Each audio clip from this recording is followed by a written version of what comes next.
নমস্কাৰ সকলো ৰাইজলৈ আগন্তুক ৰঙালী বিহুৰ আন্তৰিক শুভেচ্ছা জ্ঞাপন কৰিছোঁ। আৰু এয়া দেখিছেনে, মই আহি আছোঁ এখন বিহু আখৰালৈ, আৰু আজি সেই আখৰাখন আছে যোৰহাট দহোটীয়াত।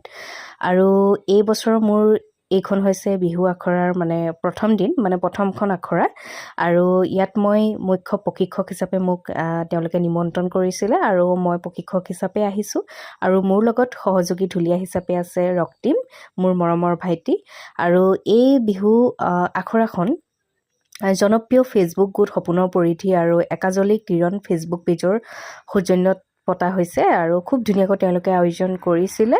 আৰু কণ কণ ছাত্ৰ ছাত্ৰীৰ আগ্ৰহ দেখি মই খুবেই ভাল লাগিল দেখি, কাৰণ গাঁওখনৰ সকলো ছাত্ৰ ছাত্ৰীৰ লগতে বহুখিনি অভিভাৱক ওলাই আহিছে কণ কণ ছাত্ৰ ছাত্ৰীসকলৰ সৈতে। ভাল লাগিল। আৰু বিহু আখৰাখন 23 মাৰ্চৰ পৰা 30 মাৰ্চলৈকে অনুষ্ঠিত হ'ব। আৰু বহুসংখ্যক ছাত্ৰ ছাত্ৰী প্ৰথম দিনাখনেই তাতে উপস্থিত আছিল। তথাপি এতিয়াও বহুখিনি ইচ্ছুক যদি কোনোবা ছাত্ৰ ছাত্ৰী আছে, আপোনালোকে যোগাযোগ কৰিব পাৰে, অভিভাৱকসকলে বা ছাত্ৰ ছাত্ৰীসকলে। এতিয়াও যদি বিহু শিকিবলৈ মন আছে তেতিয়াহ'লে আহিব পাৰে, কাৰণ আজিৰ যুগত বিহু শিকাটো খুবেই প্ৰয়োজন। আৰু বিহুটো এনেকুৱা নহয় যে আমি কম সময়ৰ ভিতৰত শিকি শেষ কৰিব পাৰোঁ।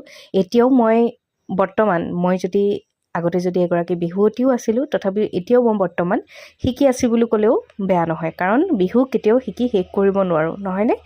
আৰু শিকিব লাগিব বিহু, আমি যিহেতু অসমীয়া, হয়নে?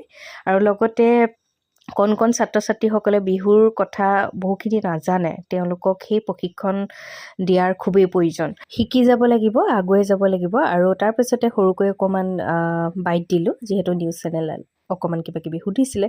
তাৰপিছতে এয়া কৰি মেলি চাহকাপ খাই তাৰপিছত ঘৰমুৱা হ'লোঁ, যিহেতু এইখন কৰ্মশালাৰ পাছত আন বহুকেইখন কৰ্মশালা মোৰ বাকী আছে। আৰু এতিয়া এয়া ঘৰলৈ বুলি যাত্ৰা কৰিলোঁ। আৰু আজিলৈ মোৰ মিনি ব্লগটো ইমানে। Bye bye.